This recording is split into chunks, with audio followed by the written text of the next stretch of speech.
Hello, magandang umaga. Pag-usapan natin yung pagsikat nitong mali-malitang perang binigay sa ICC. At ngayon po, ipalabas ko sa inyo yung interview ng international media kay Attorney Baligod na abogado ng mga 18 brave men, brave hearts, mga sundalo. At tingnan natin ang interview sa kanila. At ito po mapakinggan ninyo. Nagtanong tungkol doon sa mali-malitang binigay sa investigador ng ICC. So malamang po napakalaking impact itong pabor kay Digong Duterte at mangamba nito ang International Criminal Court at napilitan itong judges ng International Criminal Court na tingnan ang mga investigador nito at makaapekto po yun sa kredibilidad o integridad ng mga testigo, mga ebidensya na nakuha ng ICC investigators mula sa Pilipinas mula sa panahon ng December 2023 hanggang 2025. So imagine the effect kasi hindi naman talaga kapanipaniwala po kasi yung revelasyon ng mga 18 na mga dating sundalo ng Pilipinas. Ito po si Teacher Mark X. Siramin ko ang yung video. I-play ko muna yung video mo ha. Ito si Teacher Mark X na teacher na Pilipino sa Thailand. Ito po siya.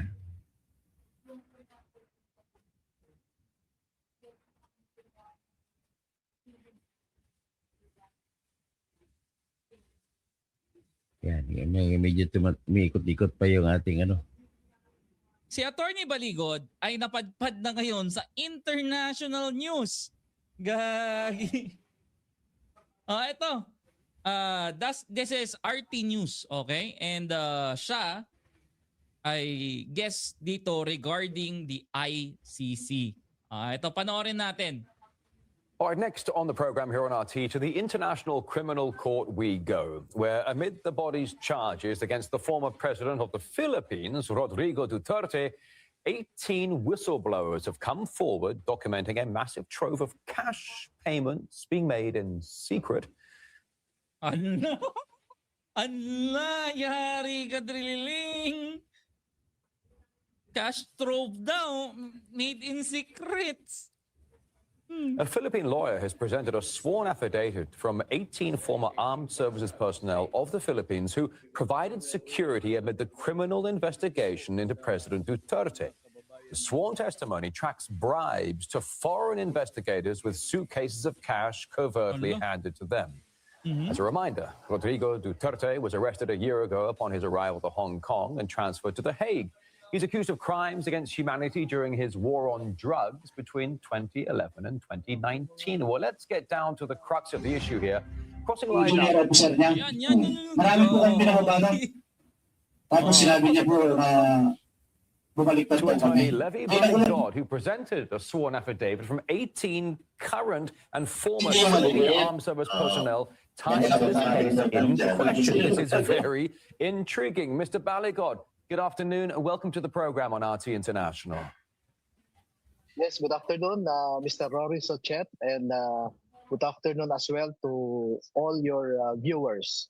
It's a great pleasure to have you on the program today, sir. Just so I understand, you are the attorney representing 18 individuals who made claims of delivering suitcases stuffed with cash that were allegedly for funding an ICC probe into the former president, Rodrigo Duterte. Can you please help me understand and break that down? Over to you. The double standard ng ICI kasi hinuli si FPRRD. ICC pero ICC kasi yun. Double standard ng ICC kasi hinuli si FPRRD pero yung reklamo ng Venezuela sa Amerika ayaw nila tanggapin. Isa-isa lang kumbaga. Na-freeze na nga yung mga ano nila, di ba? Assets ng US. O, ito. Yes, these 18 former chairman ng APRO who was the former chairman of the House Committee on Appropriations. And they were involved in the delivery of cash on several occasions to Mr. Trillanes, who was in charge with liaisoning with the ICC investigators here in the Philippines. So they know that Baris. large amount of money was delivered to Mr. Trillanes to support his collaboration with the ICC investigators here in the Philippines. So this sounds like good old-fashioned bribery, if I'm not mistaken. So if I understand. Oh, yung yung foreigner nagsabi, bribery daw eh. Oh. Bribery daw, sabi nung kung sila, ganyan yung tingin nila, di ba? Doon sa ginawa Baris. ng ating gobyerno or nila Zaldico and all sa ICC, no? What else yung mga ibang tao? And this ICC or this official working for the ICC probe was accepting suitcases of cash to further his probe into his how he wanted it to work out. Help me understand this. No, to be fair, the 18 former soldiers did not see Mr. Trillanes actually handing money to the ICC investigators, but they know that large amounts of money were delivered to Mr. Trillanes, being the liaison of the political opponents of former President Duterte here. And then they also saw, being the security detail to the ICC investigators, that they only interviewed witnesses that were brought to them by Mr. Trillanes, and therefore it is a fair conclusion that there was no bona fide investigation that was conducted here. All their expenses, hotel accommodations, travel expenses, including the use of private vehicles owned by politicians who are publicly known as opponents of Mr. Duterte, were used by the ICC investigators. And we know that being investigators, they should not only be impartial, but should also appear to be impartial. Yeah. But that did not happen here in the Philippines. All right. So if I'm getting this correct, that some of this money is coming from former political opponents of Rodrigo Duterte. They want to make sure the ICC probe hammers down on Duterte and essentially gets him out of the political picture. But after these accusations came to light, Mr. Baligod, the ICC made a statement saying it operates independently and that it is exclusively funded through the court's approved budget. What is your response to that, please? Yes, that is the correct policy, that they should be independent. But that did not happen here in the Philippines. Yeah. They were wined and dined here. So how can they be neutral or impartial if they were hosted by known political opponents of the former president? I see. And ito rin, di ba? It follows din kasi na wala silang budget. Anong sinasabi niyong budget? Your budgets, no? Your assets were frozen. Not just by the US, but Europe as well. Anong sinasabi mong budget? Wala nga kayong kapera-pera. Ano ba yan? Known political opponents of the former president. I see. You know, gosh, you get into politics, it gets so dirty so quickly. Now, it is worth noting here, Mr. Baligod, that the Philippines withdrew from the ICC in 2019 after the court decided to open an investigation into Duterte. So what is the court's legal jurisdiction in this case? That is one serious problem here, because the Philippines withdrew from ICC in 2018, and the ICC residual jurisdiction 1 year. should have ended a year after, or on March 2019. But the ICC investigators first came in the Philippines in 2020 December of 2023, or after almost 4 years, when the right of action already lapsed. So I don't know how ICC derived jurisdiction when its residual jurisdiction had already lapsed. Yeah, it's a very, very good point. I appreciate that, Levy. I wanted to ask you, Duterte, when he was doing his war on drugs, I was working at CNN back during this, and he did, I thought he did a lot of good work. I know that, some of the guys who were dealing the drugs in the Philippines, these were armed militant gangs. They had machine guns and all sorts of stuff. And Duterte was doing the right thing by trying to help society by cracking down on these narcotic gun-wielding gangs. But the problem is, Duterte became a problem in the eyes of certain Western players. I remember distinctly back in 2016, the former U.S. Secretary of State, John Kerry, he went for a lunch / dinner with Duterte at the presidential palace. And the story goes that John Kerry, the former U.S. Secretary of State, gave Duterte, or tried to give him, a suitcase with $700,000 in cash. Duterte reportedly said no. Really pissed off John Kerry. Ever since then, Duterte's been a problem. What are your thoughts? Kung may meddling ng US dito, there is a big possibility. Alam naman natin that FPRRD was not a big fan of the US, no. Ang sinasabi nga niya, no, we should be friends to all, but enemies to none. 'Di ba?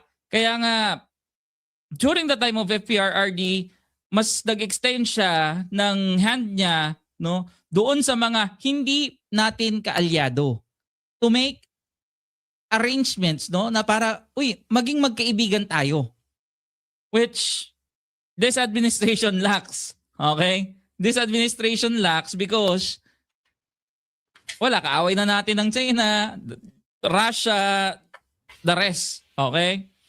And this $700,000 no, is it a bribe for FPRRD to become like maging tuta, no, ng US? Oh, if that is the case, no, then good job to FPRRD for not, no, giving in dun sa pera na inaalok sa'yo. Well, my observation about the former president is that he is not corrupt, and that the drug war was a necessity to prevent the Philippines from being ruled by narco politicians, and that his warnings about killing drug lords and drug pushers in the Philippines was a statecraft necessity to discourage would-be criminals from continuing with their criminal trade. We also know that he was openly anti-American in his language, no?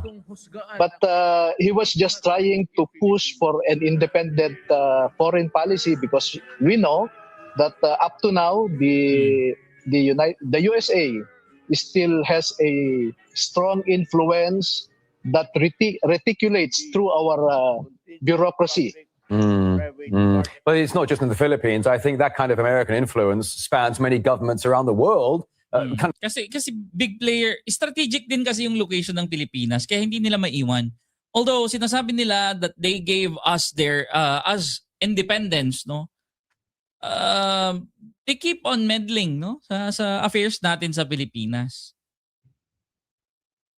Disturbing to say it, but I think it's quite true. Do you think the Philippines, do you think you're stuck between a rock and a hard place? You go back to the presidency of Duterte. We know that America wanted the Philippines to take a certain hard line against China. And Manila is trying to play both sides. Well, we want to be friendly with China. We want to be friendly with America. But maybe one or two are asking us to choose sides. Does that make any sense to you, Levy? No. Yeah, because for me, no, why choose sides if you can be friends to both? 'Di ba? Kaya nga yung mga ano natin, 'di ba? Mga Miss Universe natin, yung mga leaders natin, world peace, world peace. How can you achieve peace when you are choosing sides? Mm. The Philippines sits in a strategic location, which is part of the first island chain, as they say. Mhm. But there is a government template where the Philippines should deal with China economically and deal with America militarily to balance both hegemons, so to speak. Mhm. But that did not work because the US would not want the Philippines to build a stronger Mhm. relationship, economic relationship with Huwag ka munang magsalita dyan. Well, what gives? This is my channel. Wala kang pakialam.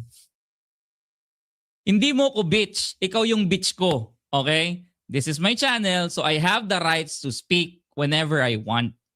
Gets mo yun? This is not your channel to begin with. Pagtira din na yung If you don't want my content like this, because this is a reaction content, you can go ahead and watch yung original video, which is nasa channel ni Professor Ana Malindog Uy. Gets? China. And also, China would not want the Philippines to have a strong military relationship with the US. Yeah. So that is true. We are between the devil and the deep blue sea, or between Sheila Yeah. and Charidis, no? Yeah. Yeah. But our foreign policymakers in the Philippines should realize that the Philippines can be both friends to China and the US.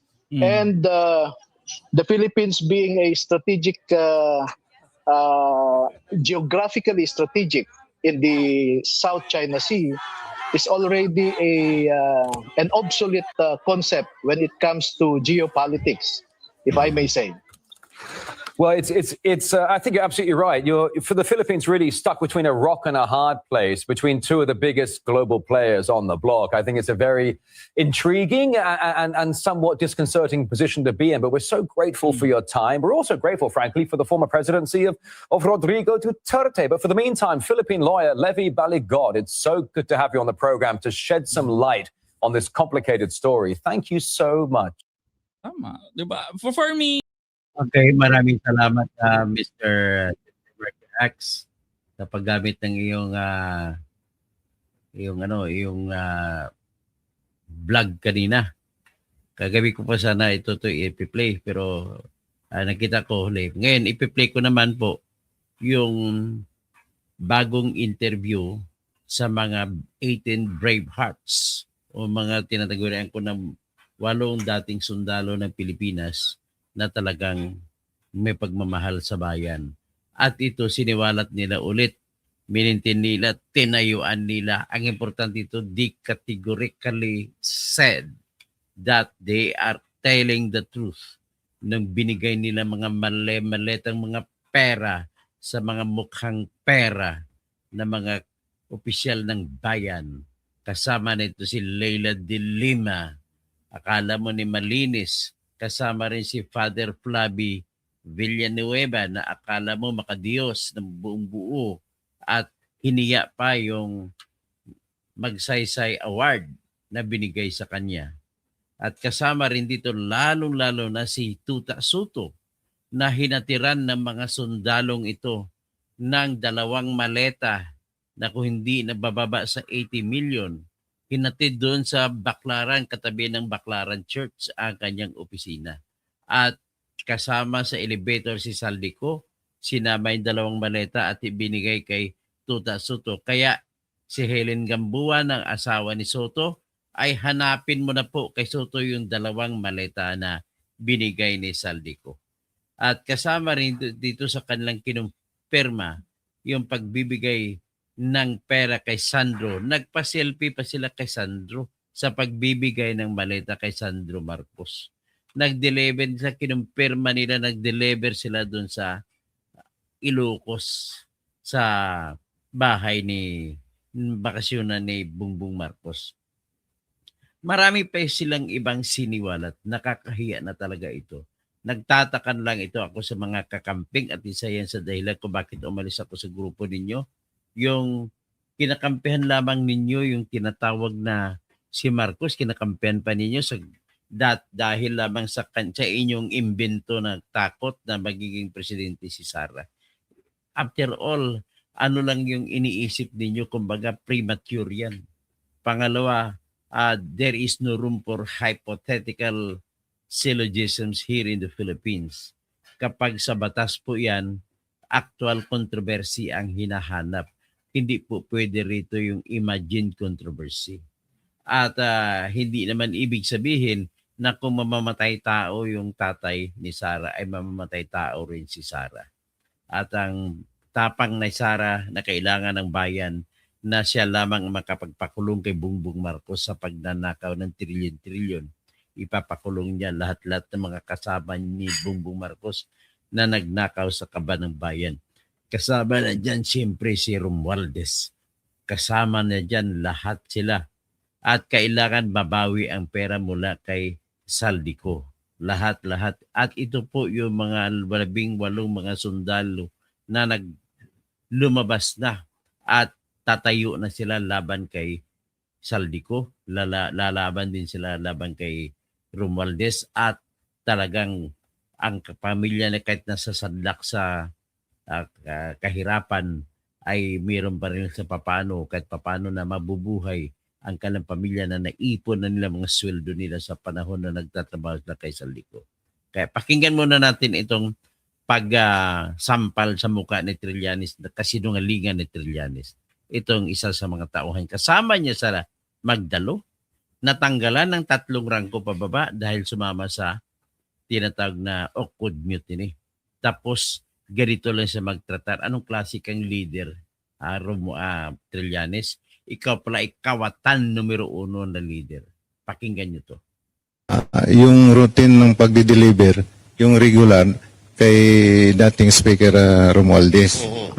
So, sa 42, umpisa niyan 2022, September, sa 42 hanggang December 2023. Ngayon, hindi ko alam kung bakit nalipat. Nalipat siya sa 14 Nara Street, South Forbes.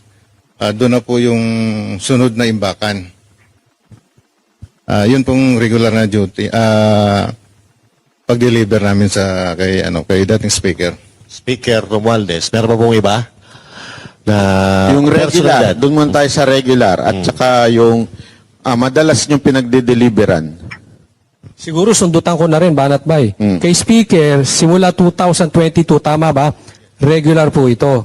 Ngayon, kay Presidente naman, Kailan nagsimula regular yan? ba to? Kailan nagsimula? Sino po ba dito nag-deliver sa Ilocos? Wala dito. Wala dito. Opo. Okay.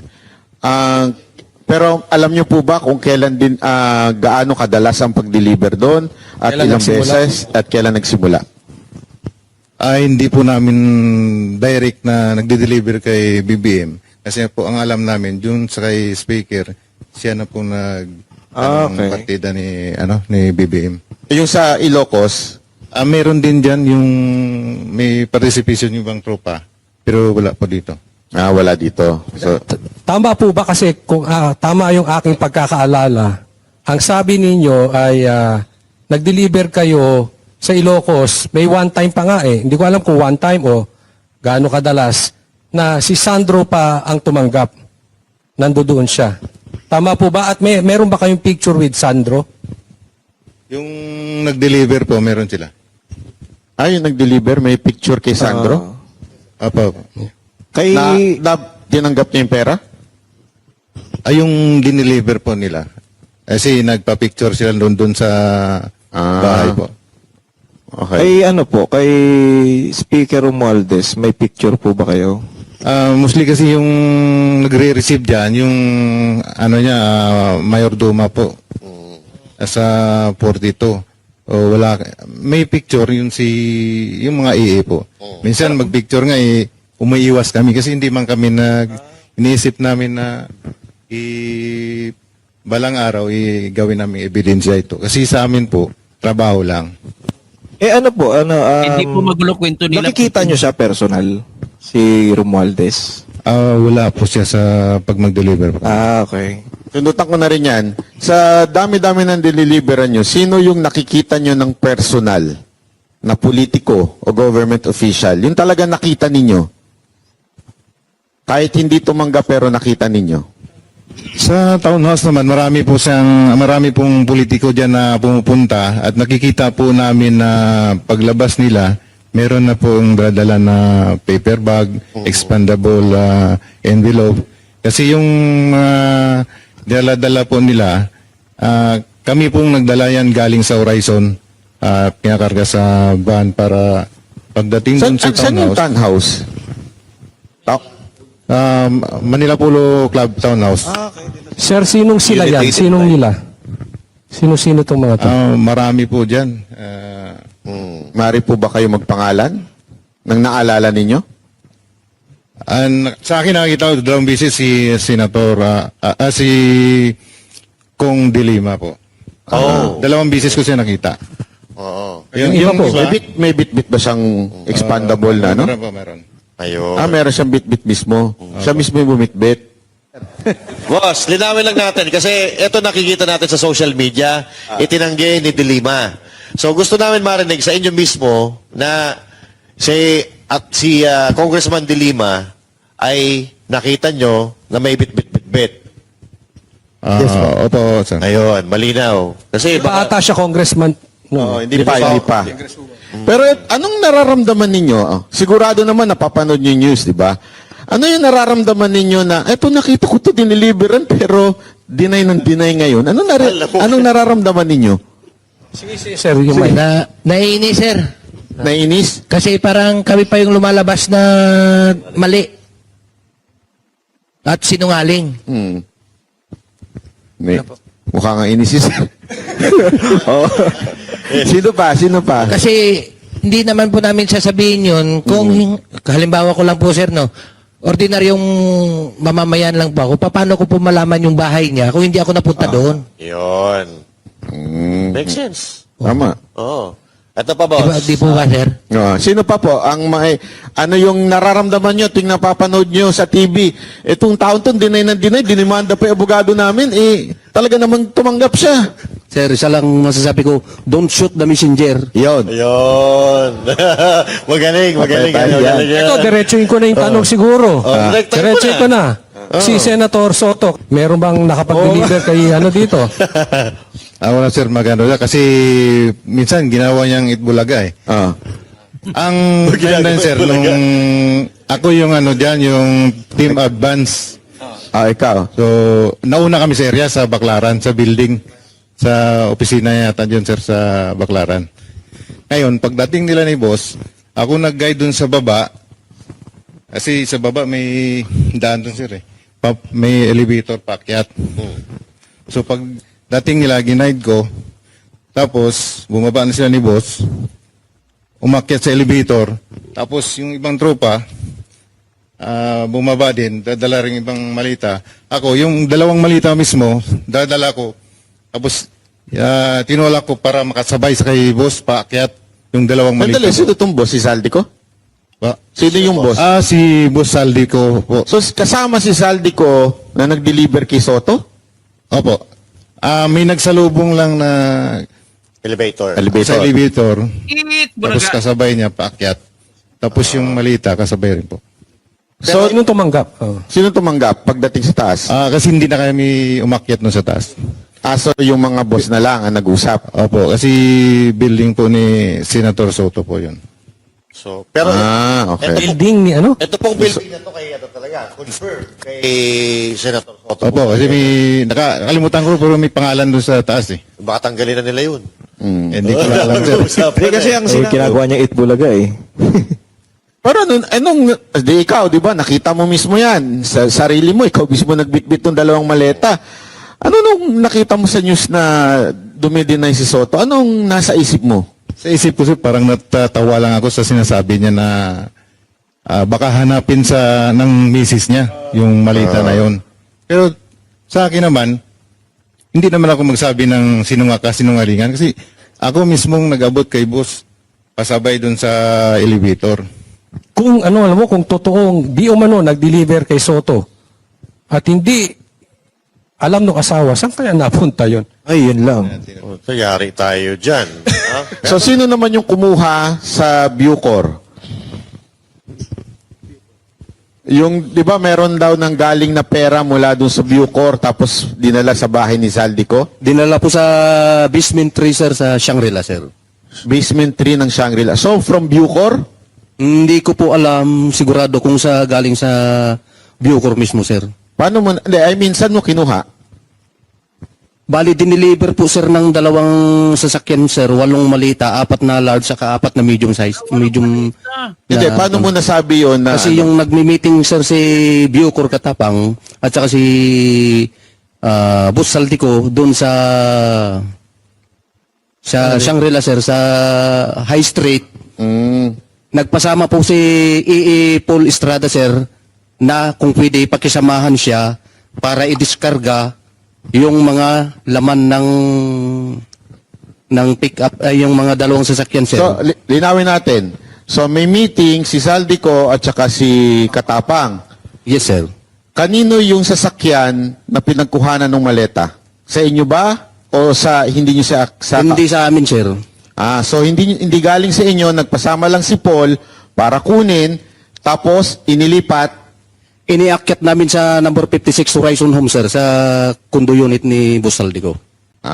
Okay. Ano to, one time lang ba to nangyari o regular na nagbibigay Sa si... partisipasyon ko, sir, isang beses lang ako naka-concert. Ano ba sa iba na... Actually, sir, 2 kami noon nagpunta doon sa sa baba ng Shangri-La sa lower level 3. Kami nagbuhat noon, lipat sa sasakyan namin. Tapos inakyat namin doon sa 56 sa Horizon. Saka may mga iba pa kami mga kasamahan, sir. Tulad nila... Pero isang beses lang to. Sa akin, sir, isang beses lang, sir. Sa akin din, sir. Yun Isang lang beses yung lang. isang beses. So after nyo matid, alis na kayo. Yes, sir. So wala namang pag pinag-deliveran, kinuha ni Zaldico yung kalahati, tapos, ito, dalhin nyo na sa iba. Walang ganon. Wala ganun, sir. Siguro, nung pagkatapos nung ibang araw, yun na, in-deliver na yata kung saan yung ipa-deliver po. Meron pa po ba dito na naalala na pinag-deliveran ninyo na kayo mismo personal, nakita ninyo o alam ninyo na ito ay sa particular na tao na ito? Meron po ba kayo naaalala? Sige. Sir, ako, sir, nag-deliver po ako sa residence ni former Senator Trillanes. No, Trillanes. Sa bahay niya? Correct, sir. Antipo ng bahay niya. Okay. Maleta o envelope? 2 envelope. Sa JP Kira, magbenta ka ng bahay sa Hindi mo binibilang yung laman nun? Sir, ang concern talaga kung sino nagbibilang dyan, sir, ay yung mga AE. Kasi kami, sir, driver bodyguard lang. So, ang concern lang namin, magmaneho, ang pagbibilang ng pera, yung mga AE. So, nung diniliver mo sa kay Trillanes, siya ba ang tumanggap? Tao niya ba? Sir, yung pagdating na namin doon sa bahay nila, si Mark Tiksay na po yung pumunta doon sa loob ng bahay. Paano mo nalaman ng bahay ni Trillanes yun? Sir, 2 beses po ako nagpunta doon. At saka yung bodyguard niya ay nadoon kabats ko din. Okay. Okay. At saka, isa pa, sir, dagdag ko pa. Noong panahon na nagdadrive pa ako kay Joey De Guzman, 2 beses ko din na sinundo doon sa may DBA, Dasma Village, Makati, si former Senator Sonny Trillanes. Kasi ayaw niya magpakilala, sir. So hindi ko alam kung bakit ayaw niya magpakilala. Grabe, So sinundo ko doon sa may gate ng Pasay Road. May nabanggit kang Joey De Guzman. Sino ba ito? Ito ba yung media personality? Media siya, sir. Siya yung pinag-drive namin. 2 po kami dati. Nagkapalitan. Sige, Mike, sir. Bali ako yung nandun una, sir, 2024, andun ako. Kay Joey De Guzman. Yes po. Nung nalipat ako sa team ni ni Madam, ni Maylin Arco, si top Taberdo na pumalit sa akin. Ganun pa rin yung aktibidad namin, sir. Ang dami mga Activity pangalan ng lang dito yung saan ihatid yung pera. Tuloy-tuloy yung kwento. Pero, di ba, tama ba ako? Ito ba yung sa media? Ito si Joey De Guzman? Tama ba? Yes po, yes po. May mga kasama pa yan sila, sir. Hindi ko lang muna bagkitin kasi nasa Si Kwan. private individual. Wala din po sa affidavit. Okay. Yun po ang reason bakit hindi namin sinama. Yung isang halimbawa lang yan, sir, si Joey De Guzman. Joey De Guzman po. Pero siya, nakakatanggap din. Possible, sir. Ito nais ko lang pupunain ito mga nagdududa na scripted. Alam mo mga boys, pag nagsabi kayo scripted, ibig sabihin po, dalawang bagay lang. Troll kayo o di kaya ay talagang sarado ang mata nyo, mukha nyo, utak nyo. Ang isang bagay, paano magiging scroll kung tuloy-tuloy ang kwento, mabilis ang kwento, walang pag-alinlangan kada bigkas ng salita, at bigla pang may mga binabanggit na mga pangalan at lugar na mga detalye, yan po ang mga palatandaan ng mga tao na nagsasalita ng totoo. Meron pa, sir. Ako po, sir, kay dating Senator Trillanes. At saka hindi to kayang turuan ni Inday Sara. Hindi kayang tuturuan to ng kahit sinong didiis. Nakapag-deliver din po ako doon ng 2 beses sa residence niya. Folder o maleta? Yung una po naming dineliver doon, sir, ay paper bag. Oo. Tapos, kasama ko po noon si Paul Estrada, yung iipo ni Kong Saldi. Yung pangalawa po, 6 na malita yun. Kasama ko na po si Mark Tiksay. Yung II din po yan ni boss. Kaya kung ano man po yung inaano niya sa TV, todo deny po, imposible naman siguro. Anong nararamdaman nyo nung siyang unang-unang pumiyok at nagalit? Kaya nga at po, sir, dinimanda ang naiinis kami, lahat? sir, eh. Ha? Kaya nga po, Si Trillanes pa unang pumiyok at nagdemanda pa ng lahat. sir, naiinis kami. Nagagalit ka rin po kasi totoo yung sinasabi mo eh. Tapos, pinapasinungalingan niya. Si sir. May kanina si sir may gustong sabihin. Sige. Sir, experience ko rin po kay former Senator Trillanes. Itong 2025 po, nagdala kami ni Mark Tiksay doon sa bahay niya dyan sa may Antipolo. Isang expandable paper bag po. So, regular din po pala itong pagdi-deliver kay Trillanes kasi si sir 2 beses, si sir 2 beses. So, talagang matindi talaga kasi nungalingan. Sa tingin mo magkano yung isang ganun? Paper bag? Depende po, boss eh. Pagka medium, maabot ng mga Anong laman nun sir yung paper bag? Ano yan? 5 to 10 M? 5 to 10 5 to 10 M. talaga? Opo. Ano kalaki yung paper bag? Malaki, hindi yung maliit. Oo.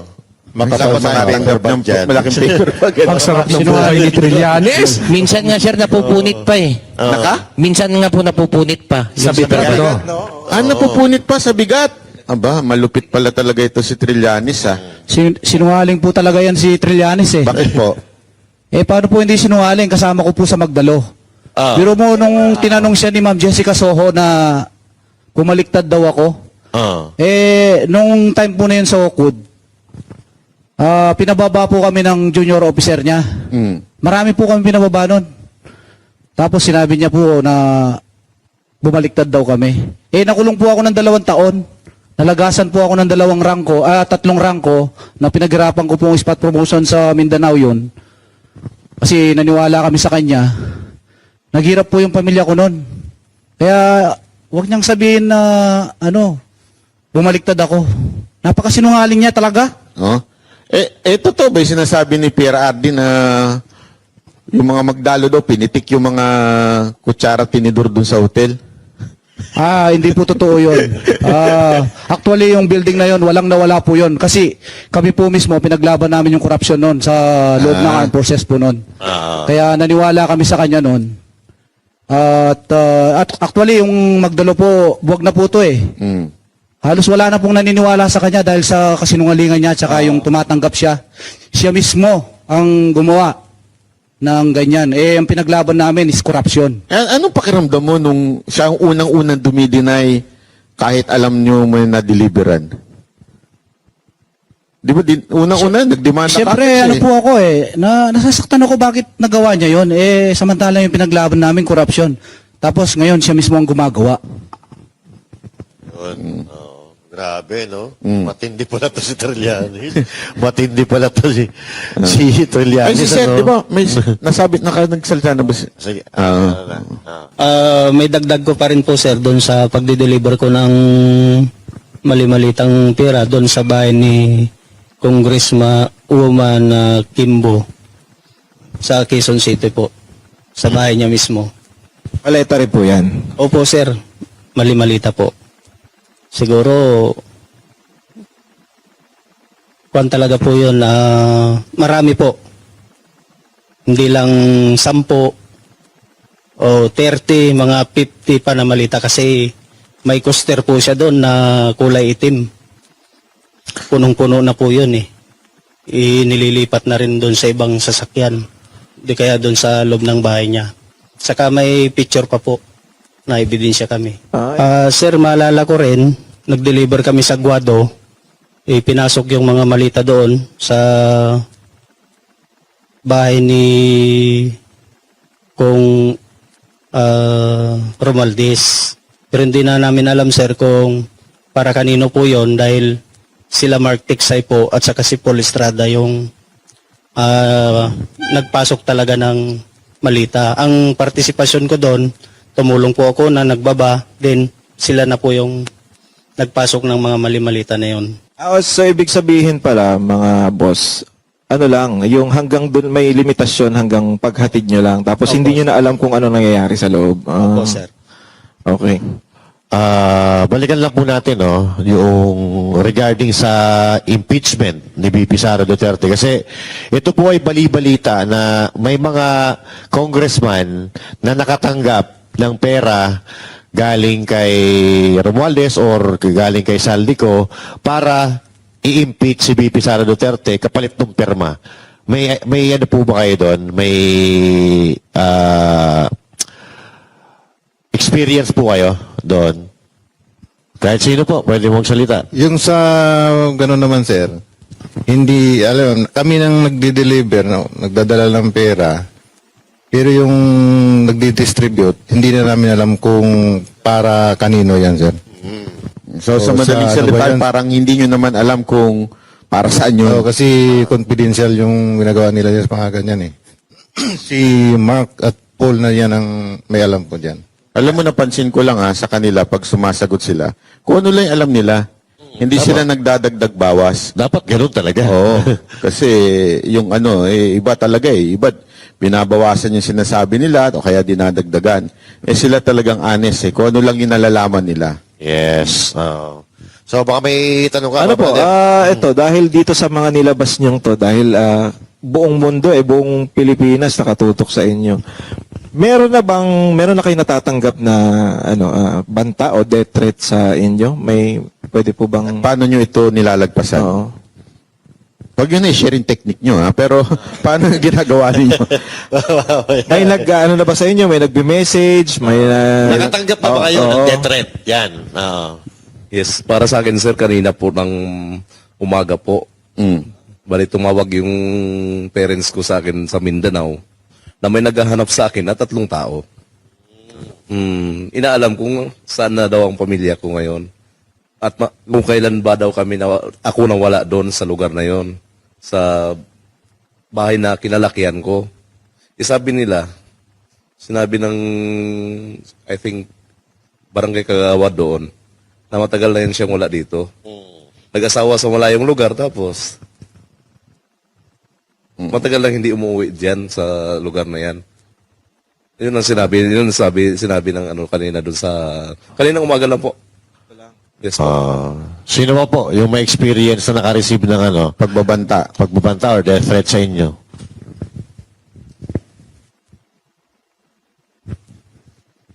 Sir, yung pagbabanta kasi noon na ginawa sa amin ng isang officer namin is na pagka itong kung lumabas kayo, ang sabi doon sir, kung lumabas kayo, siguraduhin lang ninyo na mapataob nyo itong gobyerno. Pagka hindi nyo mapataob ito, may kalalagyan kayo. Yun ang sinabi mismo nila sir sa amin. So, Okay. So ito, isa pang tanong meron ba kayong napag-deliver ang cabinet secretary o yung mga secretary ng mga department ng gobyerno? USEC? And, mga secretary or USEC? USEC, secretary. Aside from mga congressman? Meron po, sir. Sino? Si Yusik Bunuan po, sir. Si Secretary Bunuan? Yes, sir. Ng DPWH? Yes, sir. Yung umalis na, yung matanda? Yes, sir. Anong kaalaman mo dun? Bali ako po, sir, ay driver noon. Ang kasama ko po doon ay si Boss Mark, Mark Tiksay. Tsaka si Brian Lasaga. Ako po yung driver, bali si Brian Lasaga po yung yung security. So dahil driver, ano po yung namin, pag nagbababa kami ng malita, tumutulong na rin po ako. Yan, ganyan. Yan, pag sakay po na, kasi ako po yung driver, hindi ko pa alam yung isi-send sa akin yung location. Yan, yung location ng EA. Yan, ako na bahala mag-mapping, papunta rin sa bahay. Sa bahay to ni Bunuan? Bahay ni Yusik Bunuan. Pag sakay po namin, tatanungin po namin yan, si Boss Mark, kaninong bahay ba? Kay Yusik Bunuan yan, huwag kamingay. Kay Secretary Bunuan? Yes, sir. Binigyan pa nga kami siya ng tagta 3,000 eh. Galante, Ano ba yung deliver nyo? Paper bag, maleta? Paper bag o Malita maleta? po, sir. 8 malita po. Ha? 8 malita. 8 maleta, tas 3,000 binigay? At least meron. Yung iba walang binibigay eh. Iba ba? At least meron. Sino ba pinakagalante na Para daw po sa amin, sir. Ha? Para daw po sa amin. For the boys po baga. For the boys. Sino pang may experience ng galante sa kanila? Sino ang galante niya, pinag-deliveran ninyo? Ang nakatanggap pa ng I mean, aminin natin, di ba? Meron naman ganyan for the boys, tip, di ba? Kung baga, sir, para lang po yun sa amin na nag-deliver. Oo. Yun. At least honest si sir, di ba? Yes. Eto, sa Comelec, nag-deliver po ba kayo? Gusto namin marinig sa inyo kasi narinig namin sa social media. Gusto namin marinig sa inyo mismo. Ilang beses po ba kayo nag-deliver sa Comelec at kanino po i-deliver? Saan? Saan? Saan Comelec? Bali si chairman ng Comelec. Sino po? Garcia. Chairman ng Comelec po, Garcia. Hindi man namin dineliver talaga sa kanya. Nakipag-meeting sa kay boss sa Maidas Hotel. Tapos yung dala na malita, 2 beses kasi siya meeting. Bali, yung EA na po yung nag-transfer doon sa sasakyan, pa yung dinikit nila sa parking. 2 beses po yun na nangyari. Ilang maleta, tsaka kailan to? Before the election ba to? Bago mag-eleksyon, tsaka yung after ng eleksyon. 4 na malita po. 4 na maleta yung down payment. Tapos yung kabuuang bayad, 4 ulit. Parang ganun. Tigda-2 po. Dalawa. Medium size. Medium size. Sir, magkano sa tingin nyo yung isang medium size na laman? Parang 35 to 40 M. 35 to 40 million. Curious lang ako, no? Pag binigay yung maleta, mamahalin din yung maleta, pati yung maleta sa inyo na. Ganun ba? Wala nang balikan yun. O pag, babalik para lagyan ulit. Di sa kanila na po yun. Doon na Sa yun. kanila po. Sige. Nakikurious ako dun sa Rimowa kasi ang mahal nun eh. Original po ba na Rimowa yun? O galing dyan sa tabi-tabi lang? Yung mga peke? Okay. Yung mga Class A na tinatawag, na tinitinda sa Green Hills sa Divisoria, ganun po ba? Yan po, sa mga Green Hills. Tapos yung Ang mahalaga Divisoria po. maihatid no? Baka buy one take one pa yun. No? So, linawin natin, dalawa nung una, na ang tiglalaman ay 35 to 40. So, sabihin na natin 35 plus 35, 70, plus pagkatapos 35, 70. So, 140 ang total. Ito, how about delivery kay Secretary Anyo at saka Secretary Pangandaman at Secretary Tio Laurel? Meron po ba kayong kaalaman dyan sa mga sekretary na to? Townhouse na yan, sir. Ha? Townhouse po. Sa townhouse, pumupunta sila. Yes po. Kamiting nila si boss tapos si speaker. Hindi, pero ka-meeting lang o nag-abot kayo o nagdala kayo ng maleta doon sa sasakyan nila? Hindi kasi mula doon sa may Horizon, sir, may dala na kami ng paper bag. Yung paper bag, pinapasok namin doon sa Unit 8. Tapos doon din sila nag-meeting. Pagtapos meeting po, paglabas nila, dala na nila yung paper bag. Hindi, pero nakita niyo yung mga sekretary na binanggit ko. Opo, andun sa So kilala ninyo? Opo, sir. Paano ba maging sekretary? Hindi ko nga alam Oo nga eh. Parang turo-turo lang eh. O ikaw na. Pumapaldo pala dyan, no? Oo. Alam mo, dapat yung kanta sa kanila yung yung gaano kadalas ang minsan. Parang yan lagi ang Pag-aalata naman yung edad mo.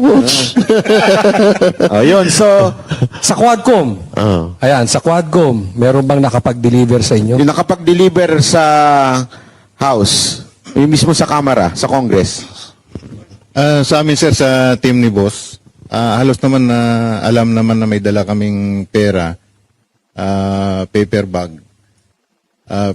So tuwing pumapasok kayo, di ba siyempre pumapasok pa si Zaldico at that time, chairperson pa siya ng APRO, di ba? Apa. So may bit-bit kayo.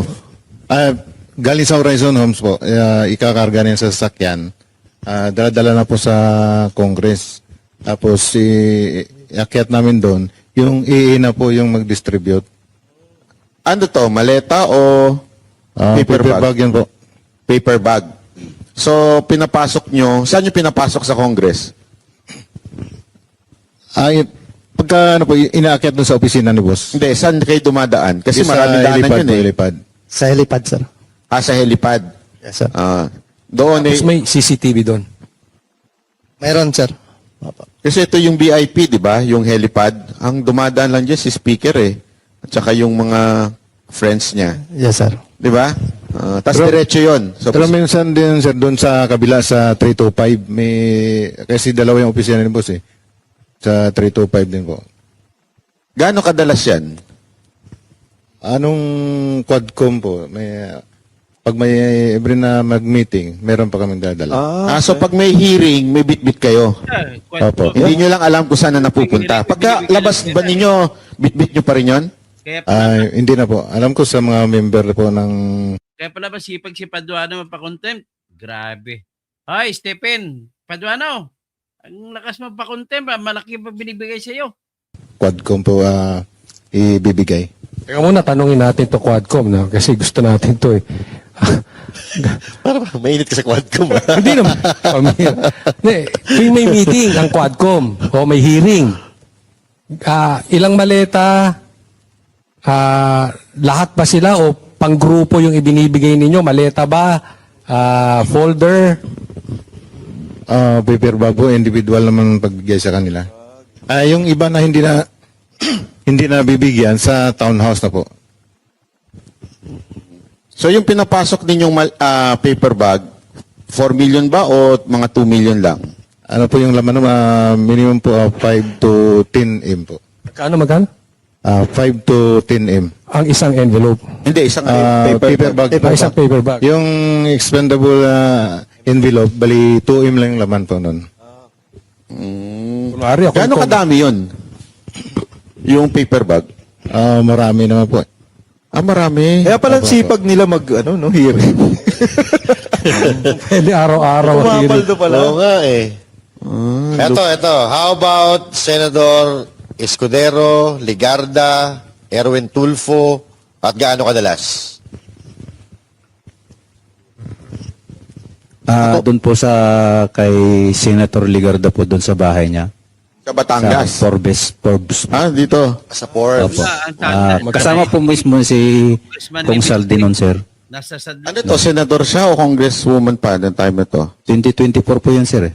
2024. Eh, Senador na. senador Oo, na. opo. Oh. Pag meeting niya doon, si boss, pagpasok nung libo ni boss, binaba namin yung 2 maleta. Ilang beses po yun? Gano'ng kadalas? O isang beses lang? Para sa akin po, sir, isang beses lang po, sir. Andali, 2 maleta? Yes, sir. Aba, Medium yan, sir. Medium, sir. Medium? Sabihin na natin, medium. Medium 35, to, large. 35, 70, Medium po, sir. 70. 999. Bakit hindi, ito, nagtataka lang ako, bakit laging medium, hindi large? Mabigat. Mga 3 tao, sir, kung alanganin ka magbuhat. Di ako, kaya ko yun. Ako. Bigyan mo nga. Kakayanin mo. Joke lang. Tapos, doon po kay Senator Escudero, kasama din po namin si Boss Saldi noon. December po yun, sir, 2024. Doon sa bahay niya sa New Manila. 4 na malita rin po, sir. Etong mga nangyayaring, ito, di ba, pinag-uusapan natin yung ginawa ninyo sa NBI. Kasi itong paulit-ulit na tinatanong nung time na in-interview namin si Attorney Baligod na baka naman katulad din yan nung kay Gutesa na sa simula lang, tapos pag tinakot yung pamilya, naintindihan natin, ako naintindihan ko yung nangyari kay Gutesa, tapakahirap nga rin naman. Sabi nga nila, i-bash ka na at lahat, gawin na sa'yo lahat, pero pag ang pamilya mo na, dudugo na yung puso mo dun di ba? Alam natin yan. Pero kayo ba, kasi yan ang tanong sa amin siyempre, di man namin masagot, kayo po ba, hanggang kailan kayo, at sigurado ba kayo hanggang dulo, itutuloy nyo itong laban na to? Sige po, kahit sino po. Hello, sir. Para sa amin tong tropa na to, sir. Kung anong naumpisahan namin, hanggang dulo na ito. Wala nang iwanan. Tatapusin na namin. Kung sana nga, matuldukan na to Kasi naumpisa na namin to. Hanggang dulo na ito. Paano, sir, kung merong mag-Trillanes sa inyo? Malabo. Malabo mangyari. Malabo. Malabo si Medyo Trillanes, ibang breed yun, ano? Ibang mixed breed yun. Sige po. Meron pa iba? Hindi po gawain ng baris yung ganun, sir. Hindi po gawain ng baris yung ganun, sir. Yung ginagawa ni Trillanes. Sa amin nga, sir, sa dami-dami naming malita, dinadala kung saan-saan. Kahit 1,000 man lang, kasi 1,000 o 500 na laman yan. Hindi pa kami nakatikim yan na magkuha dyan. Di ba? Pero ito, honest to sa akin lang ako talaga humahanga sa ginawa ninyo. Dahil pwede naman kayo manahimik Pwede naman kayong mabuhay ng mapayapa, di ba? Alam naman natin ang gulo-gulo na ng... Well, anyway, ang kasunod dyan ay puro mga opinion naman lang ata. Ang katotohanan dito ay, una, mga mababang, pagdating sa pera, mababa sila.